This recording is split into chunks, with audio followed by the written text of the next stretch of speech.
This is chapter 21 of the miraculous journey of Edward Tulane.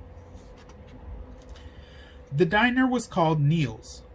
The word was written in big red neon letters that flashed on and off. Inside it was warm and bright and smelled like fried chicken and toast and coffee. Bryce sat at the counter and put Edward on a stool next to him.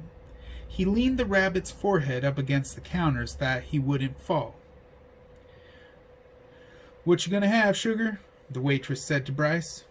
"Give me some pancakes," said Bryce, "and some eggs. And I want steak, too. I want a big old steak, and some toast, and some coffee." The waitress leaned forward and pulled at one of Edward's ears, and then pushed him backward so that he could see his face. "This your rabbit?" she said to Bryce. "Yes'm. He's mine now. He belonged to my sister." Bryce wiped at his nose with the back of his hand. "We're in show business, me and him." "Is that right?" said the waitress. She had a name tag on the front of her dress. Marlene, it said. She looked at Edward's face, and then she let go of his ear, and he fell forward so that his head rested against the counter again. Go ahead, Marlene, thought Edward. "Push me around. Do with me as you will. What does it matter? I am broken." The food came, and Bryce ate all of it without even looking up from his plate. "Well, you was hungry for sure," said Marlene as she cleared away the plate. "I reckon show business is hard work." "Yes'm," said Bryce. Marlene tucked the check under the coffee cup. Bryce picked it up and looked at it, and then shook his head. "I ain't got enough," he said to Edward. "Ma'am," he said to Marlene when she came back and filled up his coffee cup, "I ain't got enough." "What, sugar?" "I ain't got enough money." She stopped pouring the coffee and looked at him. "You're going to have to talk to Neil about that." Neil, it turned out, was both the owner and the cook.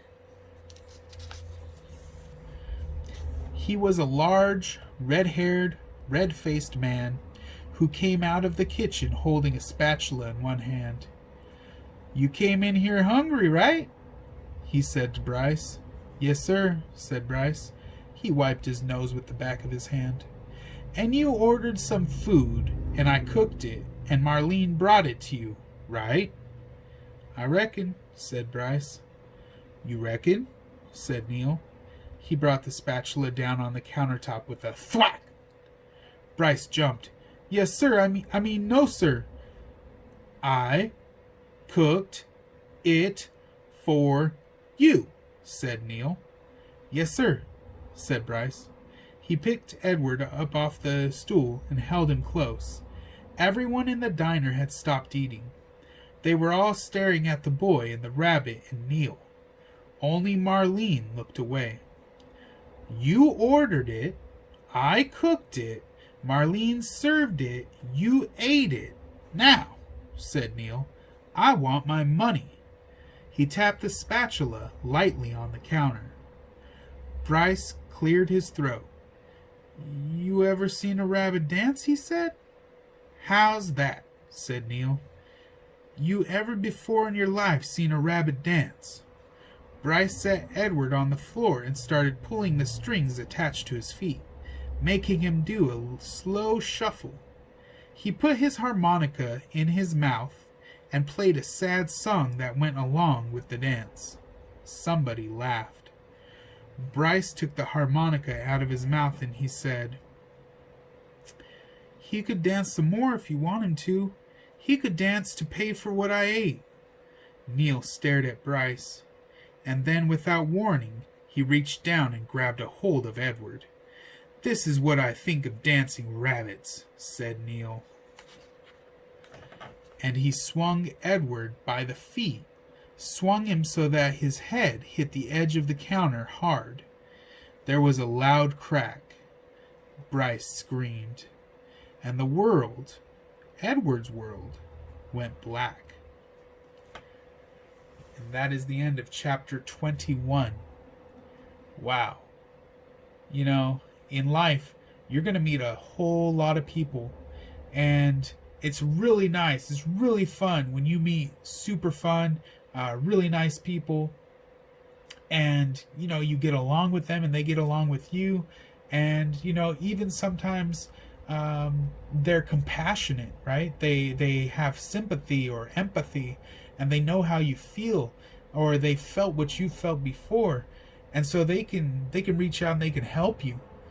But it's something else when you meet somebody who maybe doesn't have that experience, and who really doesn't have that compassion for your problems. You know, one thing that you might hear people say is, I have my own problems, which is very true. Everybody has their own problems.